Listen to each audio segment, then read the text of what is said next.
Hello everyone, welcome back to our channel. So வாங்க கொஸ்டினோட சொல்யூஷன்ஸை பார்க்கலாம். Question பாருங்க. A heavy uniform chain lies on a table top. If the coefficient of friction between the chain and the table surface, coefficient of friction mu ஓட value கொடுத்துட்டாங்க. Then the maximum fraction of length of the chain that can hang over the edge of the table. நல்லா பாருங்க, இதை வந்து நம்ம in terms of length வச்சு solve பண்ணாலும் சரி, இல்லை in terms of mass வச்சு சால்வ் பண்ணாலும் சரி ஆன்சர் வரும். லாஜிக் பாருங்க, ஒரு செயின் இருக்கு. இந்த செயினோட ஒரு குறிப்பிட்ட பகுதி இப்படி மேலேயும் ஒரு குறிப்பிட்ட பகுதி எப்படி இருக்குன்னா கீழே இருக்குது. ஓகேவா? இப்போ இதில் ஃப்ரிக்ஷன்னால பின்னாடி டைரக்ஷனில் ஒரு ஃபோர்ஸ் ஆக்ட் ஆக போகுது. கரெக்டாக இல்லையா? இங்கே கிராவிட்டினால முன்னாடி டைரக்ஷனில் ஃபோர்ஸ் ஆக்ட் ஆக போகுது. இந்த ஆப்ஜெக்ட் வந்து கீழே விழுகுதா இல்லையா? இந்த maximum fraction of the length maximum எவ்வளோ போக முடியும்? நான் இன்னும் கொஞ்சம் எடுத்தேன்னா என்ன ஆகும்? கிராவிட்டியோட ஃபோர்ஸ் அதிகமாயிரும் and compared to frictional force. அப்போ இது கீழே விழ ஆரம்பிச்சிடும். அப்போ மேக்ஸிமம் எவ்வளோ வைக்கலாம்? பின்னாடி இருக்கிற ஃபோர்ஸும் இந்த இடத்துல இருக்கிற எம்ஜி ஈக்குவலாக இருக்கிற வரைக்கும். இப்போ நல்லா பாரு, total mass of the length வந்து எம்னு வச்சுக்கோ. அப்போ இந்த தொங்குற மாஸ் ஸ்மால் எம்னு சொல்கிறேன்னா இந்த மாஸ் எவ்வளோ? டோட்டல் செயினோட மாஸ் வந்து கேபிட்டல் எம். அப்போ தொங்குறதோட மாஸ் வந்து ஸ்மால் எம்னு எடுத்தேன்னா இதோட மாஸ் என்ன ஆயிரும்? M minus small M. கரெக்டாக இல்லையா? இப்போ இதை வச்சு நான் கொஸ்டின் சால்வ் பண்ணி காட்டுறேன். கீழே ஆக்ட் ஆகிற பகுதியோட வெயிட் எவ்வளோ இருக்கும்? M into g. இந்த பகுதியோட ஃப்ரிக்ஷனல் ஃபோர்ஸ் எவ்வளோ இருக்கும்? Mu times N. Mu times N. இந்த இடத்துல என் என்ன sir? Mass into gravity. Mu mass into gravity. So இதோட மாஸ் வந்து m minus m into gravity g போட்டாச்சு. Okay sir. இந்த இடத்துல இதோட வேல்யூ 1/4, மியூவோட வேல்யூ 1/4. அப்போ இந்த ஜிஜியை கேன்சல் பண்ணி விட்டுறேன். m is equal to 1/4 times m minus m. Cross multiply பண்ணிட்டேன்னா 4m is equal to m minus m. இல்லைனா 5m is equal to m. கரெக்டாக இல்லையா? இப்போ நல்லா பாருங்க, இந்த m by capital M என்ன சார் கொடுக்குது? இந்த m வந்து எவ்வளோ மாஸ் தொங்குதுன்னு சொல்லுது. கேபிட்டல் M டோட்டல் மாஸ் சொல்லுது. அப்படின்னா என்ன? எவ்வளோ மாஸ் தொங்குது பை டோட்டல் மாஸோட ரேஷியோ தான் எனக்கு என்ன வருது? 1:5. பர்சன்டேஜில் எழுதணும்னா 1/5 into 100. அதாவது 20% ஆஃப் த லென்த்து தொங்கிக்கிட்டு இருக்கு. சொல்கிறது புரியுதா இல்லையா? சரி, எனக்கு இன் டர்ம்ஸ் ஆஃப் மாஸில் புரியல, இன் டர்ம்ஸ் ஆஃப் லென்த்தில் சொல்லி கொடுங்க, நான் லென்த்தில் சொல்லித்தரேன். நல்லா பாரு, இந்த எம் மாஸோட லென்த் வந்து கேபிட்டல் எல்னு வச்சுக்கோ. புரியுதா இல்லையா? எம் மாஸோட லென்த் எவ்வளோ? Capital L. அப்போது ஒரு யூனிட் மாஸோட லென்த் எவ்வளோ சார் இருக்கும்? L/m. இல்லைன்னா ஒரு லென்த்தோட மாஸ் எடுப்போம், எது வேணாலும் எடுத்துக்கலாம். சரியா? அதாவது இந்த ஆப்ஜெக்டோட டோட்டல் மாஸ் எம் கிலோகிராம்னு வச்சுக்கலாம். ஆப்ஜெக்ட் டோட்டல் மாஸ் என்ன? M kilogram. அதோட லென்த் எவ்வளோ? எல். ஓகேவா? அப்போது இந்த ஸ்மால் எம்மோட மாஸ் எவ்வளோ சார் இருக்கும்? ml/m. இதை இந்த பகுதியோட மாஸ். கரெக்டாக இல்லையா? இன் டர்ம்ஸ் ஆஃப் லென்த்தில் இந்த பகுதியோட மாஸ் எவ்வளோ இருக்கும்? இந்த மாஸ் எம்னு சொன்னால் இந்த மாஸ் எம் மைனஸ் எம். அப்போ இந்த பகுதியோட மாஸ் வந்து எம் மைனஸ் எம் L/m. அதாவது சாரி, இந்த பகுதியோட லென்த் எவ்வளோ இருக்கும்? சரிங்களா? இந்த பகுதியோட லென்த் எவ்வளோ? எம் மாஸ் உள்ள ஒரு ராட் இருக்குது.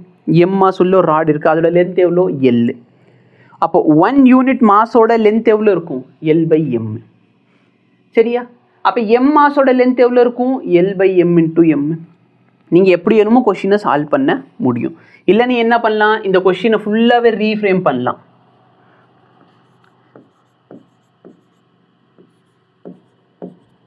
ஓகேவா? எம் மாஸோட லென்த்து எல். அப்போ 1 மாஸோட லென்த்து யூனிட் லென்த்தோட மாஸ் எவ்வளோ இருக்கும்? 1 எல்லோட, அதாவது 1 சென்டிமீட்டரோட யூனிட் லென்த்தோட மாஸ் எவ்வளோ இருக்கும்? m/l.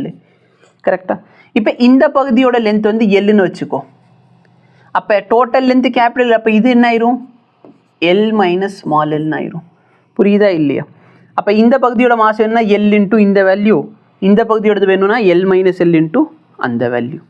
சொல்கிறது புரியுதா? அதை வச்சு நீங்கள் கொஷினை சால்வ் பண்ணலாம். இப்போ எப்படி சால்வ் பண்ணுற? இதோட மாஸ் என்ன சார்? M into L/l. இது வந்து இதோட மாசு. சரியா? இன் டர்ம்ஸ் ஆஃப் லென்த்தில் வேணும், இது இதோட லென்த்து. ஸோ இது வந்து இதோட மாசு is equal to mu times. சரியா? இதோட மாஸ் எவ்வளோ?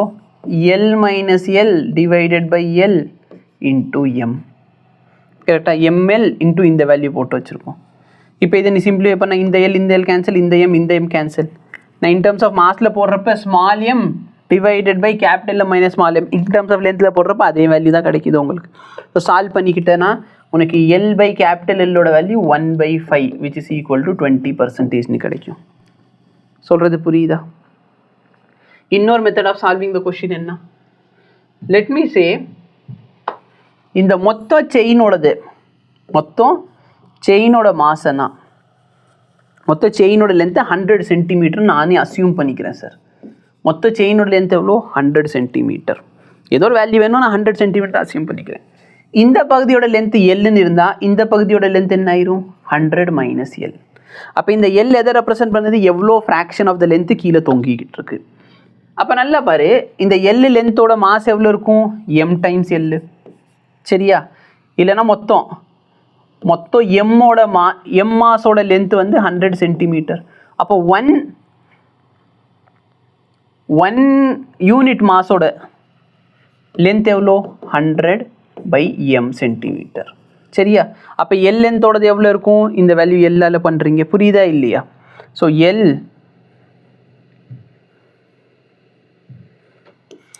L/m into 100. இதோட மாஸ் எவ்வளோ? 100 மைனஸ் எல் இன்ட்டு 100/m. ஓகேவா? மியூவோட வேல்யூ மல்டிப்ளை பண்ணியிருக்கோம்.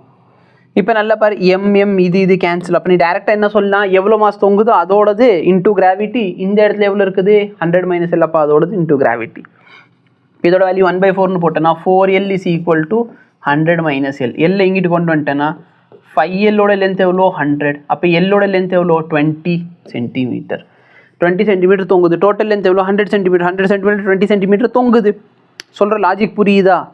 நீங்கள் எப்படி வேணுமோ சால்வ் பண்ணலாம். சிம்பிள் லாஜிக் என்ன? இங்கிட்டு தொங்குற மாசும் இந்த இடத்துல இருக்கிற ஃப்ரிக்ஷன் ஃபோர்ஸ், ரெண்டுத்தோட ஃபோர்ஸ் ஈக்குவலாக இருக்கணும்.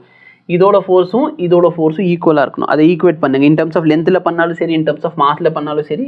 இப்போ நீங்கள் பார்த்த சொல்யூஷனை பெரிய லாங் வீடியோலேருந்து நாங்கள் கிளிப்பாக எடுத்து போட்டிருப்போம். ஸோ மேபி உங்களுக்கு புரியல அப்படின்னா எங்களுக்கு கமெண்ட் பண்ணுங்கள். நாங்கள் கண்டிப்பாக இந்த வீடியோக்கு ஒரு டெடிகேட்டான சொல்யூஷனும் கொடுக்குறோம். ஓகேவா? இல்லை புரிஞ்சிடுச்சுன்னா வீடியோவை லைக் பண்ணுங்கள், மற்றவங்களுக்கும் ஷேர் பண்ண முடிஞ்சால் ஷேர் பண்ணுங்கள். தேங்க்யூ.